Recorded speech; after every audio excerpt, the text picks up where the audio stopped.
Sedikit Ibu, kenapa saya tidak membaca amin setelah membaca surah Al-Fatihah?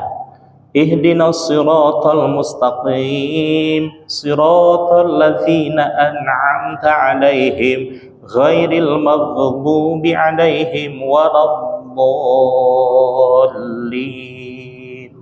Tadi yang saya baca apa? Rabbi gfir lana wali walidaina amin. Kalau amin, ya Allah kabulkanlah segala permohonan kami. Tapi kalau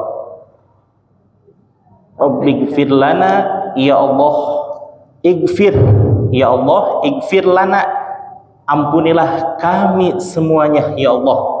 Walaupun di antara 100 orang yang hadir, yang satu-satunya yang punya dosa itu hanya 1 orang. Siapa coba?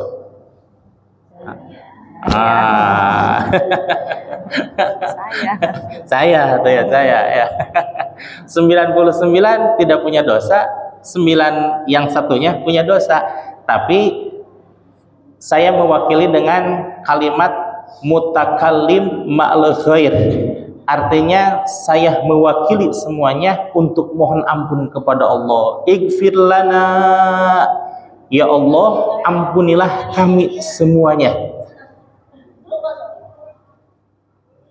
Wali walidaina, ini adalah sebagai bakti kita kepada orang tua. Sampai kapanpun, dimanapun, dalam keadaan bagaimanapun, seorang anak tetaplah anak, betul? Sekalipun dia sudah punya putra sendiri, betul? Sekalipun dia udah punya cucu sendiri, bahkan ketika sudah mempunyai cicit sekalipun, tetap di hadapan orang tuanya seorang anak tetaplah, walaupun punya gelar profesor, doktor, MSc, SHI dan lain sebagainya, tetap aja yang dipanggilnya namanya, betul nggak? Apakah seorang ibu pernah memanggil gelar kita? Kan enggak ya, misalkan Profesor Doktor Abdul Somad, iya profesor ya profesor, nggak pernah. Tapi manggilnya apa? Nggak berani semuanya, nggak berani. Tapi tetap aja seorang anak, walaupun bagaimanapun sesukses apapun dalam pendidikannya, tetap dia adalah seorang anak. Maka bakti kita salah satu di antaranya adalah dengan memohon ampun kepada Allah. Pertama, ampunan untuk kita sendiri, yang kedua ampunan untuk orang tua kita. Sebagaimana anak-anak TK ya, termasuk putri saya sendiri, Rabbighfir lana wali walidaina warhamhuma kama rabbayana shighara. Ya Allah, ampunilah kami dan kedua orang tua kami, serta sayangilah mereka sebagaimana mereka menyayangiku di waktu masih kecil. Subhanallah, doa itu yang selalu terucap ketika selesai melaksanakan sholat, maupun sholat sunnah maupun sholat fardu, tetap itu yang dibaca, alhamdulillah, gitu ya. Nah, kemudian bakti kita sebagai seorang anak, terutama kalau bisa antara maghrib dengan isya yang tidak memiliki kewajiban tertentu, entah itu taklim ataukah zikir ataukah mengajar ataukah dan lain sebagainya, itu diusahakan tidak pernah melupakan melaksanakan sholat. Luar biasa banyak yang sudah mengamalkan ya. Birrul walidain. Birrul walidain itu adalah kita yang melaksanakan kebaikan, tapi kebaikan tersebut dilimpahkan untuk orang tua. Subhanallah.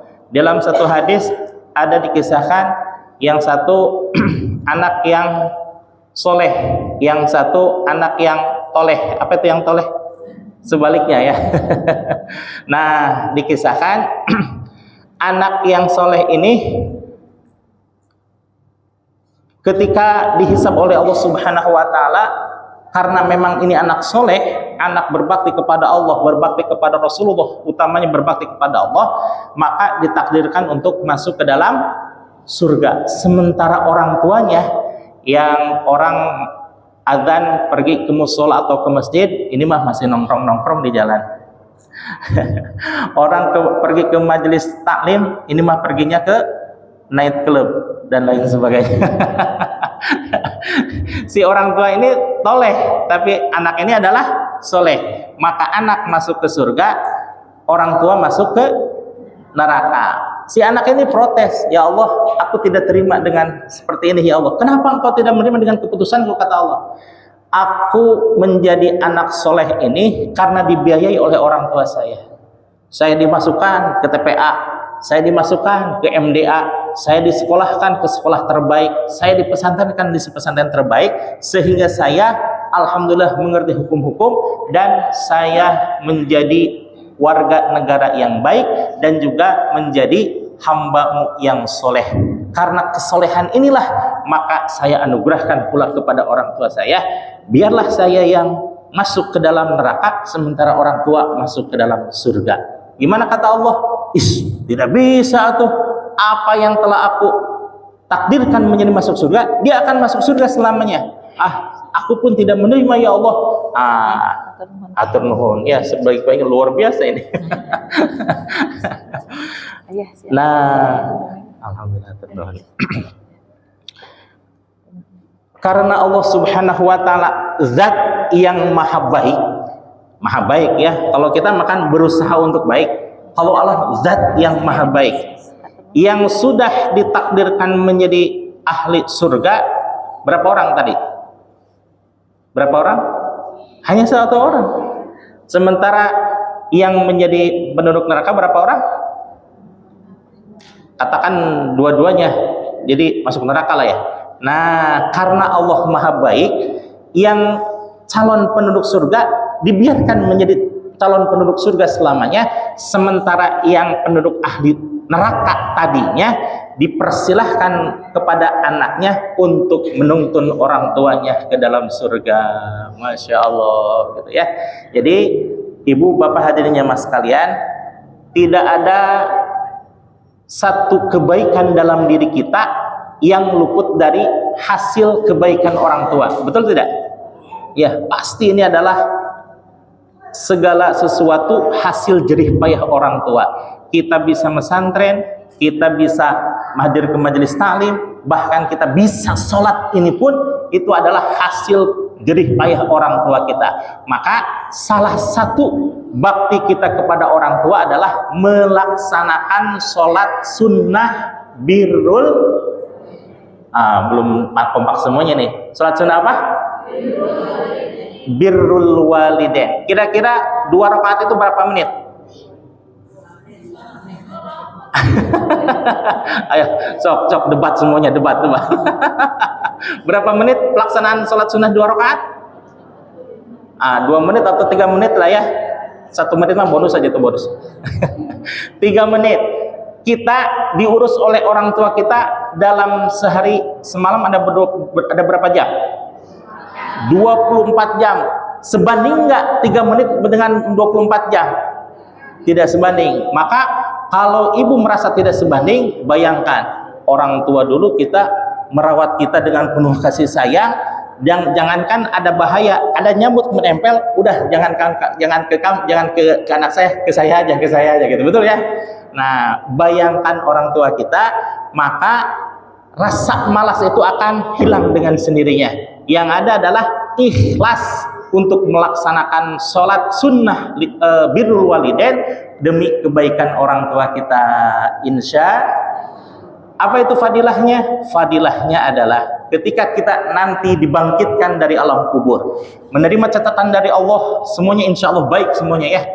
Cuma orang tua kita heran, ini kenapa? Ada yang kurang baik, baik semuanya, dan waktunya sama, pada maghrib. Kemudian proteslah kepada Allah, ya Allah, ini catatan apa ya Allah? Saya belum pernah rasanya melaksanakan sholat sunnah birrul walidain. Apa jawaban Allah? Itu adalah hasil kiriman dari putra putrimu, sehingga kebaikan engkau terima sekarang sebagai anugerah yang terindah. Subhanallah ya. Ibu ingin nggak memberikan kebaikan kepada kedua orang tua? Ingin ya? Saya alhamdulillah rasanya saya melaksanakan sholat sunnah. Baru rasanya. Belum sesungguhnya. Rasanya saya melaksanakan sholat sunnah birrul walidain itu sejak aliyah kelas 1. Yang kalau ada kesempatan maka saya laksanakan sholat sunnah birrul walidain. Tapi kalau saya ada kegiatan, anak santri mah harus ngaji ya, maka jeda tidak masalah. Tapi kebaikan selama maghrib tersebut saya haturkan kepada orang tua. Kan di dalam Yasin tuh ada tuh, Allahumma ja'al wa awsil thawaba ma qara'nahu minal Qur'anil azim wa ma halalna wa ma shallaina wa ma sabbahna wa ma shallaina ala nabi Muhammadin sallallahu alaihi wasallam hadiyatan sebagai hadiah, wasilatan sebagai wasilah, nazilatan rahmatan syamilatan wa barakatan ila hadratin nabiyil mustafa Muhammadin sallallahu alaihi wasallam. Tetap kita menghaturkan kebaikan kepada Nabi Muhammad sallallahu alaihi wasallam karena puncaknya dari segala kebaikan itu berasal dari siapa? Dari Rasulullah sallallahu alaihi wasallam. Kita tahu tentang hukum Islam, kita tahu kebaikan orang tua itu dari Rasulullah sallallahu alaihi wasallam. Betul tidak? Nah, ke orang tua saja harus berterima kasih, apalagi kepada Rasulullah. Betul? Dengan cara apa kita berterima kasih kepada Rasulullah? Dengan salah satunya membaca sholawat, dengan menghidupkan sunnah, dan dengan memakai cincin. Ini juga sunnah Rasul ya. Ini sunnah Rasul. Kenapa? Saya tidak mahal-mahal. Ini Casio mereknya, dikasih orang. Ini jam tangan dikasih orang. Alhamdulillah.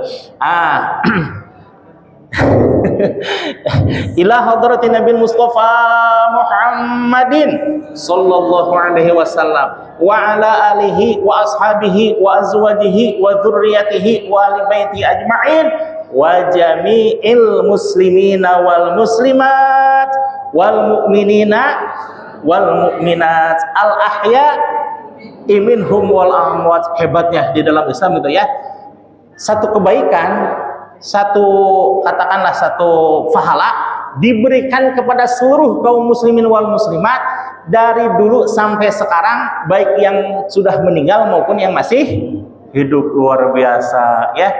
Nabi Adam kebagian nggak itu sholawatnya, kebaikan tersebut, kebaikan mendapatkan. Kemudian orang tua kita yang sudah meninggal mendapatkan kebaikan tidak? Mendapatkan kebaikan.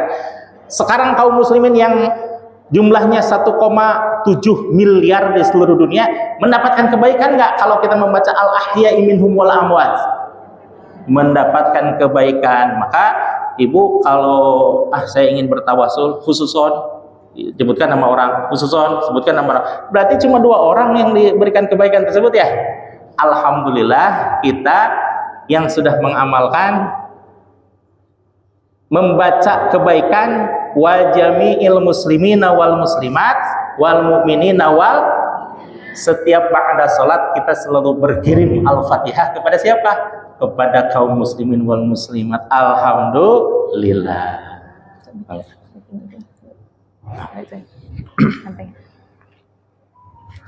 Ke belakang. Kayaknya kurang.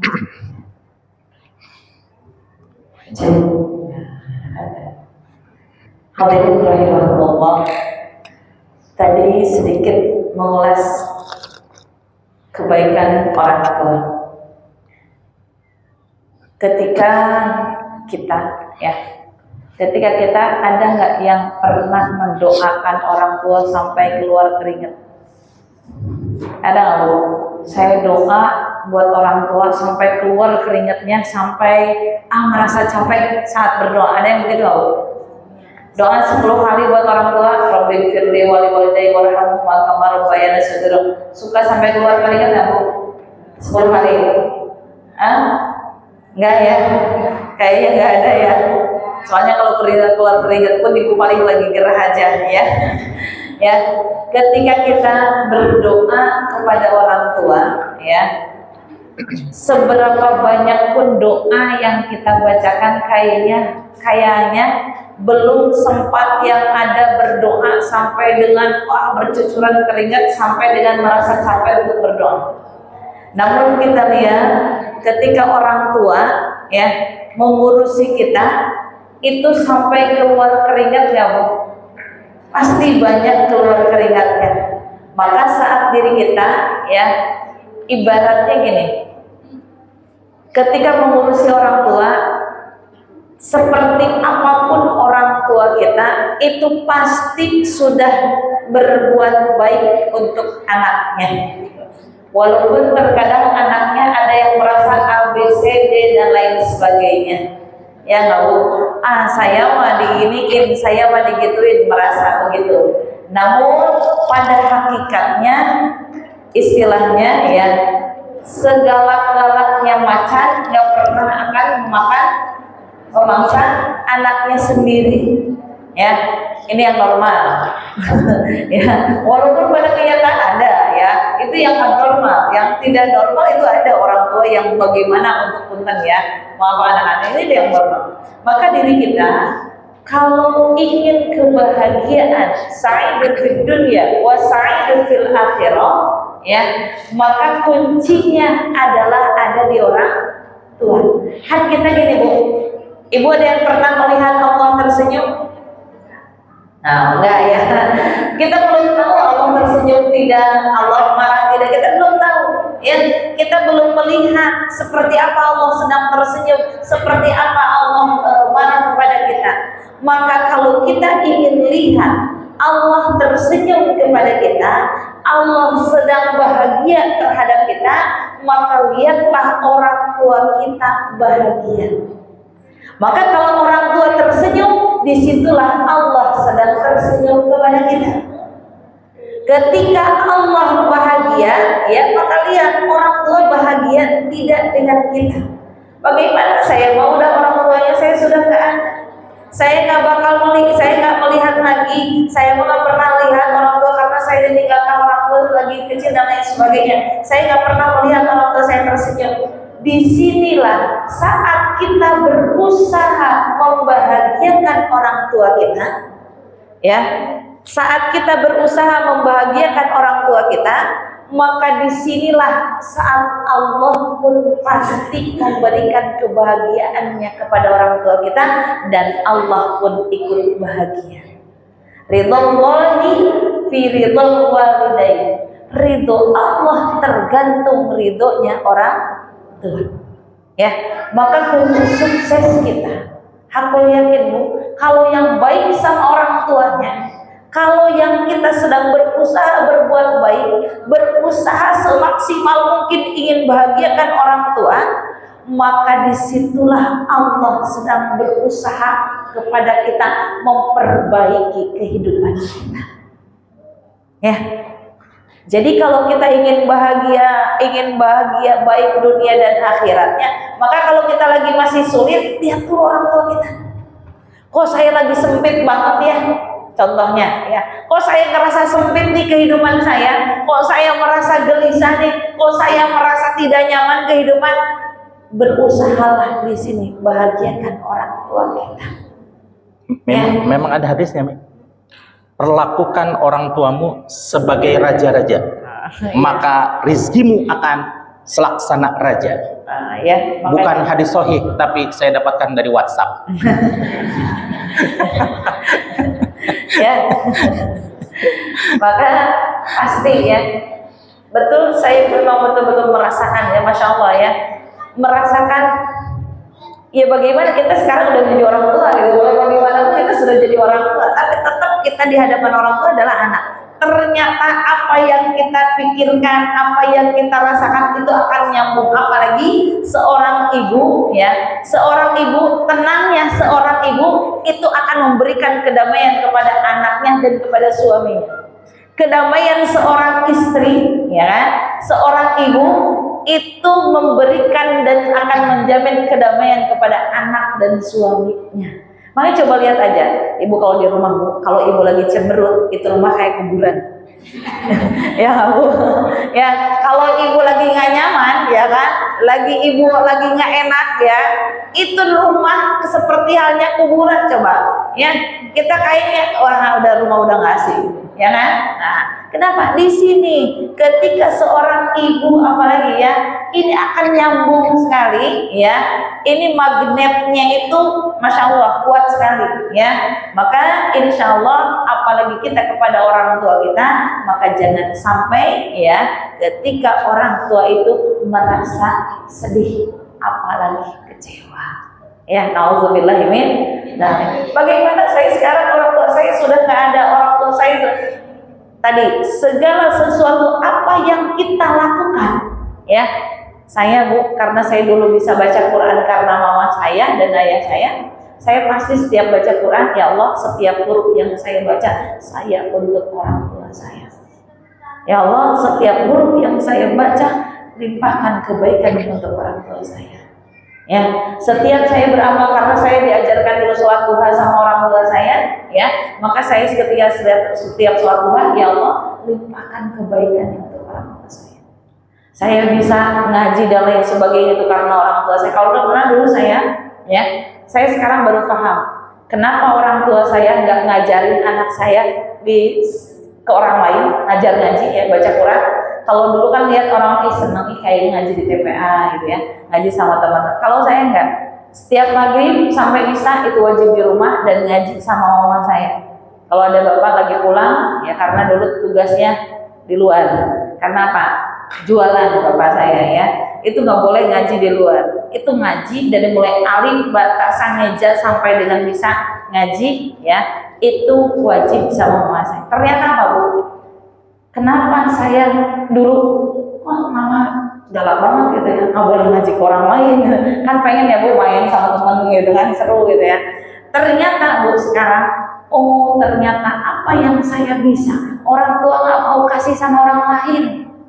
Ya, makanya kita ketika anak kita jangan sampai bisa Fatihah, bisa baca Quran dari orang lain. Kenapa? Nanti yang panennya gurunya. Ya, nanti yang panen gurunya. Anak setiap baca Quran karena bisanya dari gurunya, ya nanti anaknya pahalanya ngalir kepada gurunya terus ya. Anak bisa baca Quran, terutama minimal Fatihah Bu. Fatihah dari alif batasan minimal itu harus kita yang ngajarin. Ya, minimal Pak, harus kita yang ngajarin. Kenapa? Karena itu akan dibaca setiap saat. Fatihah minimal sehari berapa kali? 17 kali. 17 kali kalau kita bisa dari orang tua kita, atau kita baca dari anak kita bisa bacanya dari kita baca Fatihah, maka 17 kali akan ngalir bersama kita. Enak nggak Bu? Enak, investasi akhirat ya. Maka saat diri kita ini kunci ketika diri kita ingin amaliyahnya ngalir ya, terutama kita sebagai orang tua juga, maka apa yang bisa kita lakukan untuk anak-anak kita, maka jadikan amaliyah itu investasi, atau menjadikan ya ketika diri kita itu anak-anak sebagai apa Bu? Aset kita ya, aset kita. Kenapa? Karena tadi anak itu bisa nolong orang tua. Kalau orang tua bisa nolong anak? Enggak. Ya, orang tua di dunia bisa berikan keberkahan ridhonya Allah ya, ridho orang tua di sini. Ketika di dunia ini akan terasa sekali ya. Namun saat bagaimana ketika diri kita punten ya, diri kita tidak bisa ngapa-ngapain ya, orang tua tidak bisa nolong. Ya, orang tua tidak bisa nolong, apalagi kalau orang tuanya membiarkan anaknya tadi tidak baik, nauzubillah. Maka disinilah saat diri kita ya, ketika bisa memaksimalkan anak kita itu aset kita. Bagaimana anak bisa nolong kita? Ya, maka insya Allah saat diri kita bisa memaksimalkan, dan satu adalah anak itu adalah amanah dari Allah Subhanahu Wa Taala. Saat nanti kita diminta pertanggungjawaban, jangan sampai oh ya Allah, nanti Allah ketika bertanya, anakmu sudah dikasih apa? Pelajarannya apa yang sudah engkau berikan? Tanggung jawabmu sudah sampai mana? Anak bisa sholat dan seperti apa? Jangan sampai, oh itu mau urusan guru saya, guru anak saya, guru TPA saya, gitu ya, guru sekolah saya. Jangan sampai seperti itu, ya. Kenapa? Itu adalah tanggung jawab kita tadi yang mendasar. Sholat, ngaji itu adalah yang mendasar, itu adalah urusan kita. Bagaimana? Saya nggak bisa mahir. Ya, terus terang saya dulu belajar tajwid, pahamnya itu memang dari uang saya. Ya, dari uang saya bisa tajwid satu persatu itu memang sama bisa baca kita. Kenapa? Karena saya dulu memang dasar Al-Quran aja sama mama saya. Jadi kalau kita sudah bisa, tidak bisa, baru kita kasih kepada orang yang lebih bisa lagi. Ya, semaksimal mungkin pokoknya dasar itu adalah kita. Ya, sebagaimana tentang ya, di sini masuk ke pasal kemarin, masih kita kesimpulan yang kemarin ya. Pasal syaratnya terkabulnya sholat, ya terkabulnya sholat. Kenapa? Karena dasar amaliyat semuanya adalah ada di sholat. Awwalu ma yuhasabu as-sholat. Amalan yang pertama dihisab itu adalah sholat. Dan kalau sholatnya bagus, maka seluruh amalan akan bagus. Tapi apabila sholatnya tidak baik, maka amalan yang lainnya tidak akan baik. Maka kalau kita gini tadi, kembali lagi, kalau kita belum bisa berbuat baik kepada orang tua, lihat dulu sholat sayanya seperti apa.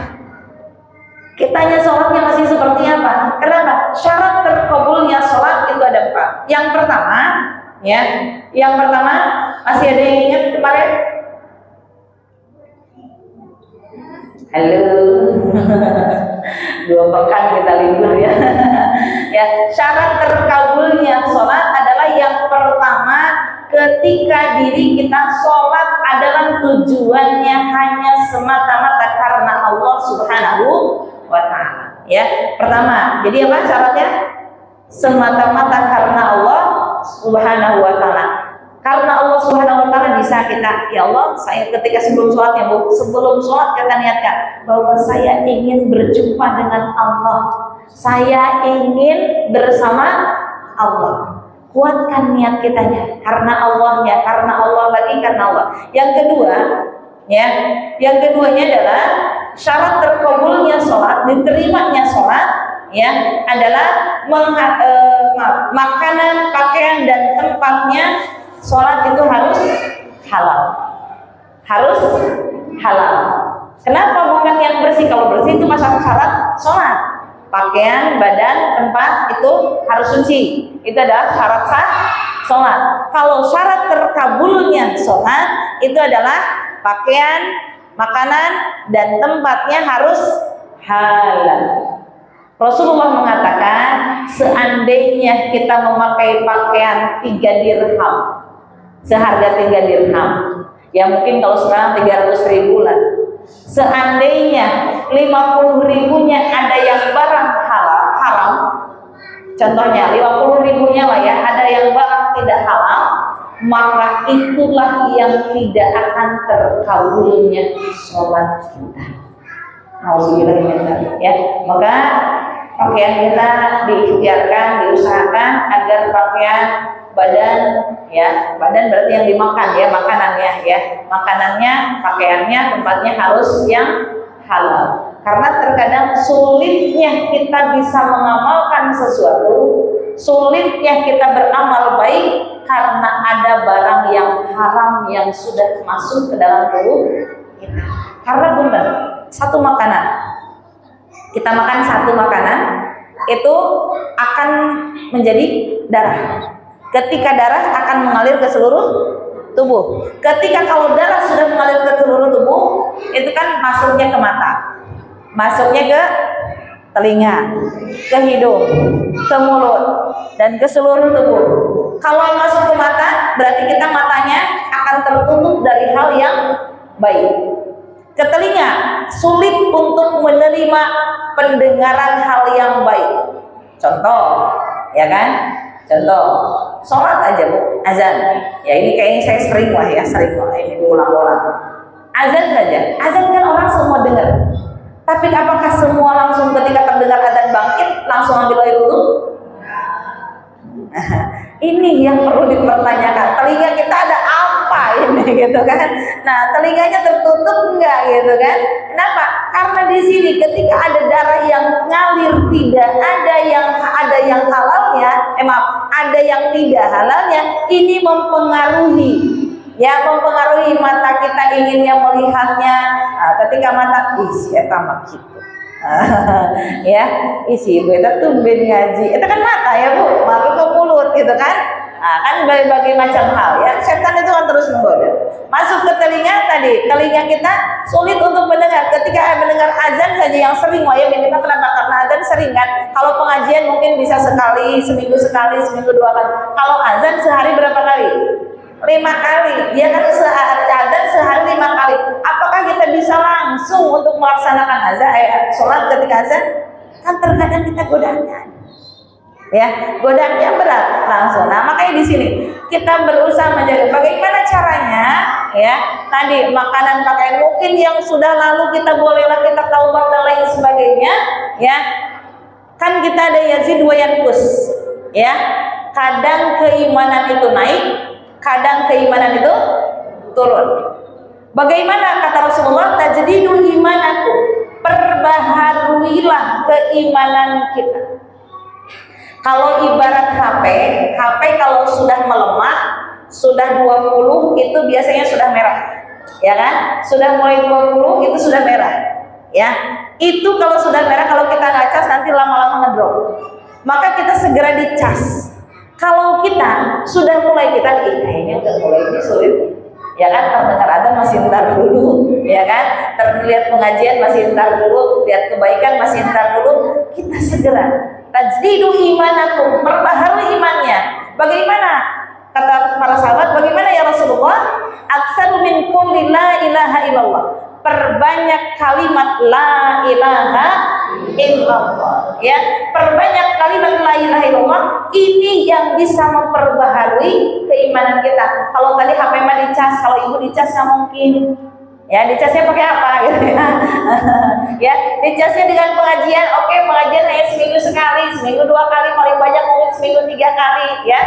Itu nggak bisa ngecasnya yang lama. Namun ternyata kata Rasulullah, aksaru min qouli la ilaha illallah, perbanyak kalimat la ilaha illallah. Kenapa? Karena kalimat la ilaha illallah itu satu kalimat la ilaha illallah, kemarin sudah sering disampaikan, bisa menggugurkan dosa 4.000 dosa. Satu kalimat la ilaha illallah kalau dengan memanjangkan kalimat la-nya dengan rasa tahmid untuk bisa menggugurkan dosa. Karena tadi kembali lagi, saat kenapa kita berat untuk melakukan amalia itu karena ada dosa kita. Kan manusia makhluk khata wa nisyan, tempat salah dan tempat lupa. Tempat salah dan tempat lupa, maka kita kan segera taubatnya berarti harus banyak ya. Segera taubatnya banyakin, maka dengan banyak la ilallah, satu kali la ilaha illallah gugur 44.000 dosa. La ilaha illallah 8.000 dosa. Terus dan terus, maka insya Allah ini yang akan memperbaharui keimanan. Yang tadinya mulai melemah, kita akan bangkit lagi. Yang sudah mulai agak-agak turun, kita akan bangkit lagi insya Allah. Maka disinilah insya Allah ya, agar bisa memaksimalkan amaliyah-amaliyah yang lainnya. Dan yang ketiga, sudah jam 9:15. Iya, yang ketiga yang ketiga adalah sholatnya adalah untuk semata-mata tidak ada rasa membangga diri ya. Oh, saya dengan sholat saya bisa berbuat baik. Dengan sholat saya bisa masuk ke dalam surga. Dengan sholat saya maka saya bagus seluruh amalannya. Kenapa? Jangan ada ta'ajub ya. Kita sudah merasa baik dengan melakukan sholat ya. Maka di sini kenapa? Karena salah satu dengan kesombongan inilah ya, setan tidak diterima taubatnya oleh Allah, tidak mau bertaubat kepada Allah Subhanahu wa ta'ala ya. Maka diri kita insya Allah, ya Allah dengan sholat ini mudah-mudahan kau ridho lah ya. Intinya seperti itu. Intinya adalah saat kita melakukan sholat maka Allah ridho kepada kita. Kalau sudah Allah ridho, maka apalah apapun yang Allah berikan, seperti apapun ya Allah, kalau Kau berkehendak dimanapun kita ditempatkan, seperti apapun balasannya, yang penting Allah ridho ya. Nah, bagaimana saya sholat tapi sholat yang keempatnya adalah bagaimana saya masih sholat tapi maksiat jalan Nah, ya. Sholatnya berarti harus betul-betul bisa inna sholata tanha 'anil fahsya'i wal munkar. Saya sholat semangat, saya ngerjain maksiat juga masih semangat, nontonnya masih pengen yang tidak bermanfaat, ya seandainya, ya. Bagaimana seperti ini? Saya sholat mah iya sholat, tapi habis sholat kadang ngomongin orang, masih seneng nonton gosip.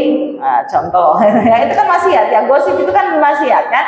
Nah, bagaimana caranya ketika sholat inna sholata tanha 'anil fahsya'i wal munkar, tapi ternyata ketika diri kita malam tanha sholatuhu 'anil fahsya'i wal munkar, ketika barang siapa yang sholatnya tidak bisa mencegah dari perbuatan keji dan munkar, ya, lam yazdad minallahi illa bu'ada, maka dia tidak bertambah baginya kecuali adalah jauh dari Allah Subhanahu wa ta'ala. Maka bagaimana caranya? Tadi kalau sudah ikhlas karena Allah, kalau sudah makanan dan pakaiannya ya dan badannya terhindar dari hal yang tidak halal ya dan tidak ada kesombongan, mudah-mudahan ini ikhtiar kita bagaimana sholatnya ada fadilahnya, maka akan diterima oleh Allah, maka akan Allah jauhkan langsung dari perbuatan keji dan munkar, ya intinya seperti itu.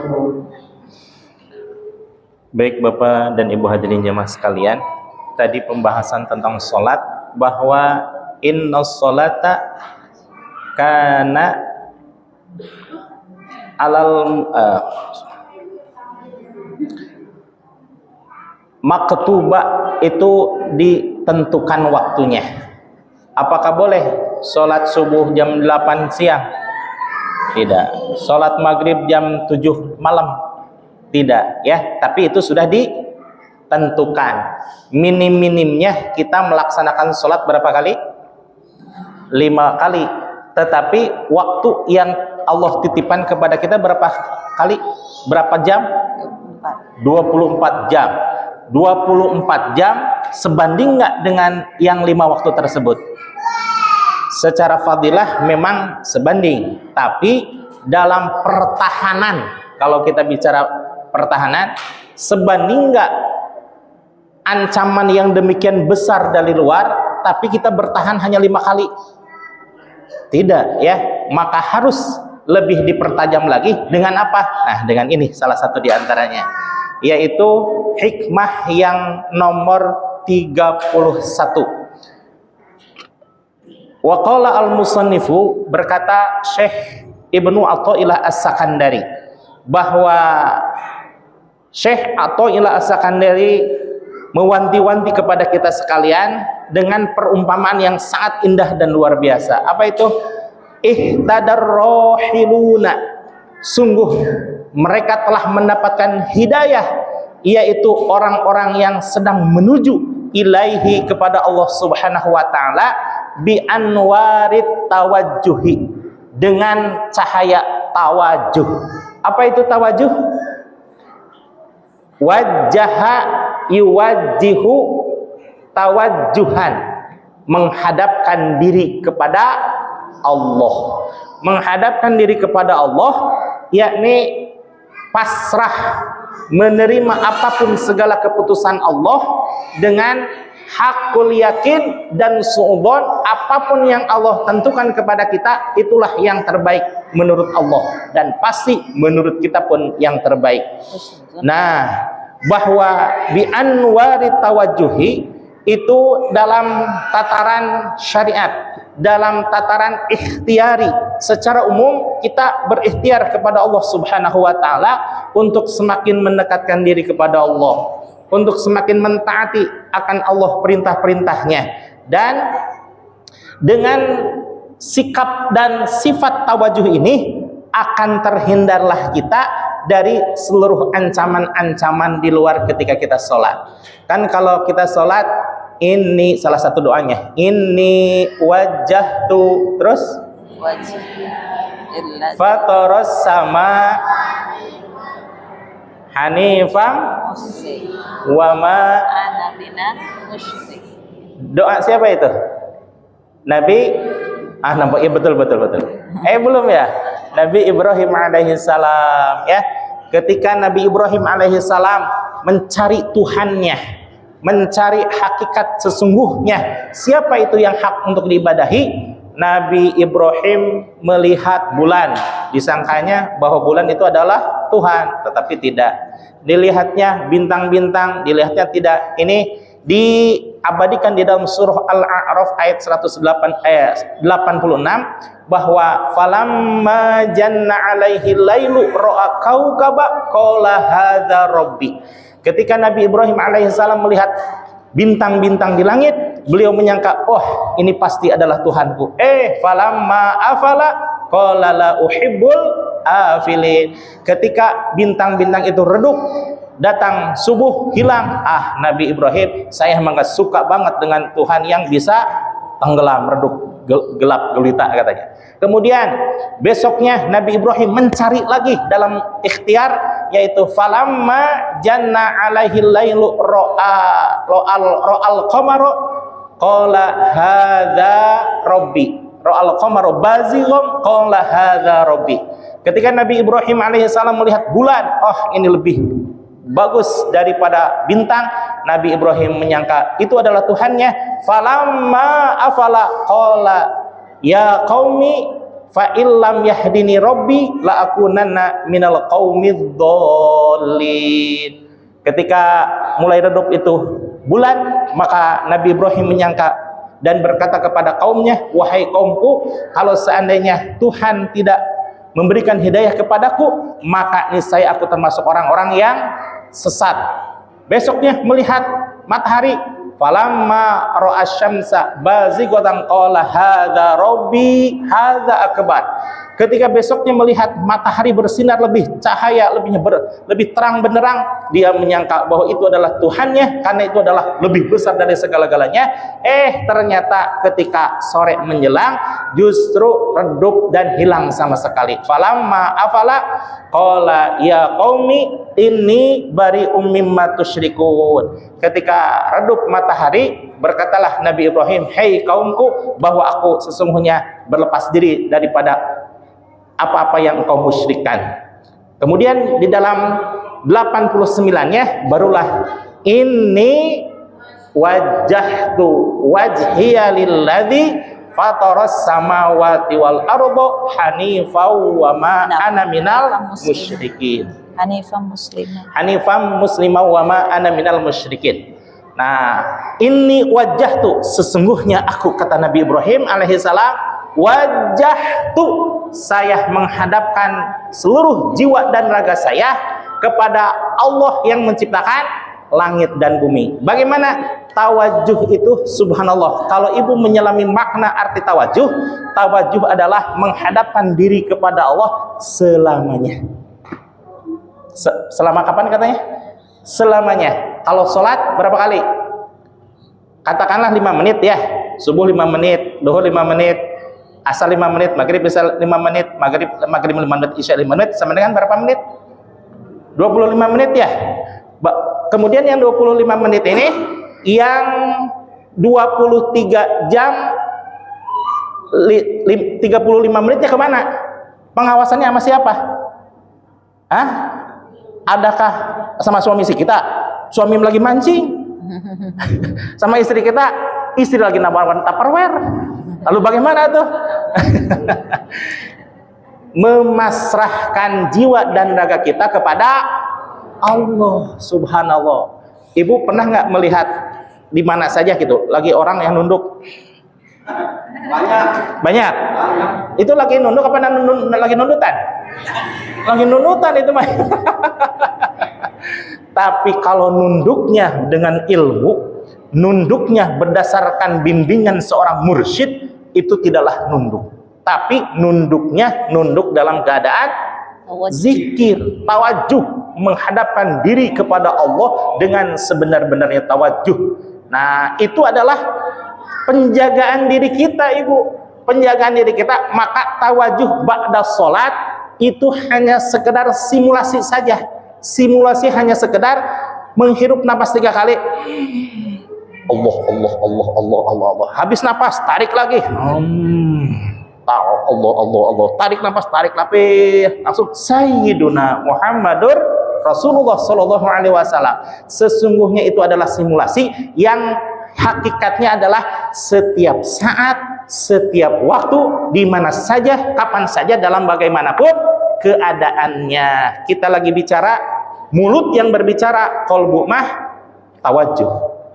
Ibu lagi mendengarkan, telinga yang mendengarkan, qalbu mah tawajuh. Ibu lagi masak, yang masak tuh tangannya, tapi qalbunya pernah nggak seperti itu? Belum pernah katanya, hese.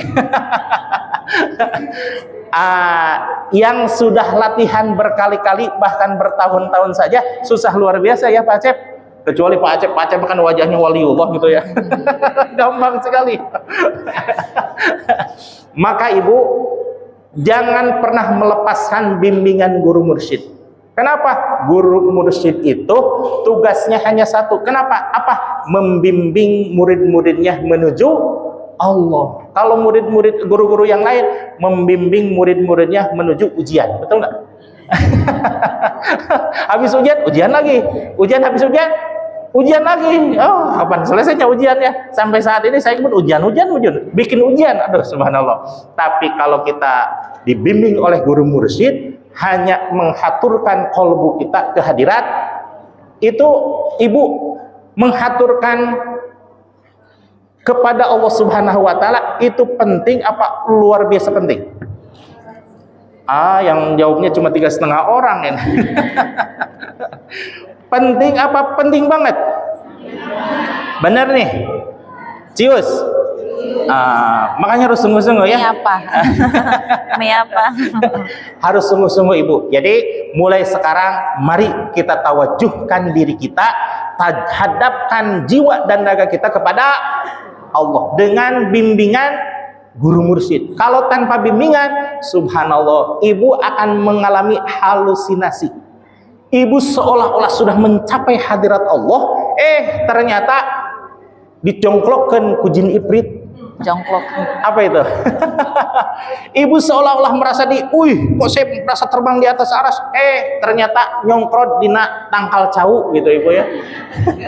Itu tanpa bimbingan mursyid. Kenapa? Tipis sekali antara dukun dengan mursyid. Duduknya sama gini, sama begini. Tapi kalau guru mursyid, subhanallah, sudah bersih jiwa dan raga, lisannya basah selalu dengan zikir, dan kolbunya selalu menghantarkan murid-muridnya selalu untuk bersama dengan Allah. Amin. Insya Allah, mudah-mudahan selamanya kita terbimbing dengan guru mursyid ya. Maka karena tawajuh ini adalah materi yang luar biasa sulit, ini baru permulaan. Maka setiap ada majelis tasawuf lagi. Majelis tasawuf ibu hadiri. Majelis tasawuf maka hadiri, karena itulah yang akan menyelamatkan hidup kita. Hakul yakin. Insyaallah maka kita akan selamat dunia dan akhirat. Amin. Ya Allah. Maka sebegitu berkesinambungan ya antara al-hikam dengan apa ini tadi Sulamul Taufik, bisa lupa ya. Dalam Sulamul Taufik ini ya tadi kan bagaimana tawajuh menghadirkan Allah Subhanahu wa Ta'ala. Dan Imam Ghazali mengatakan ya, maka di sini ketika hadirnya hati ya, hadirnya hati berarti tadi kan kita sedang tawajuh ya, menghadirkan Allah. Hadirnya hati adalah ruh dari sholat. Masya Allah Bu. Jadi puncaknya segala sesuatu pada intinya adalah ketika ingin diri kita selamat, sholat ingin khusyuk, sedekah ingin ikhlas, ketika beramal ingin ikhlas, ketika dapat ujian ingin sabar, maka pada intinya adalah selalu menghadirkan Allah Subhanahu wa Ta'ala. Kalau kita tidak menghadirkan Allah, yang ada nanti ketika kita beramal inginnya menjadi sombong, inginnya menjadi ria, sum'ah dan lain sebagainya. Namun maka ketika diri kita apapun yang kita lakukan senantiasa hadirkan qalbu kita dengan asma Allah Subhanahu wa taala. Ya, kalau lagi sholat kita mulai kemana maka sebutkan dalam qalbu kita Allah. Kita mulai ingin dipuji orang Allah. Kita ingin menghadapi masalah Allah, terus saja Allah lagi terus dan terus hadirkan Allah ini, maka insya Allah mudah-mudahan Allah senantiasa mengarahkan kita dan membimbing kita berada dalam jalannya Allah yang penuh keridhaan dan rahmatnya Allah Subhanahu wa taala. Ya, karena tujuan kita hanya siapa lagi? Ya, hanya Allah. Kita dari Allah, hidup pun harus karena Allah, kembali pun ilallah, dan ilallahnya menjadi roji'un, kembali kepada Allah yang senantiasa diterima oleh Allah Subhanahu wa taala. Amin ya Allah ya Rabbal alamin. Siap Bu? Insya Allah. Ibu lagi sulit sholat?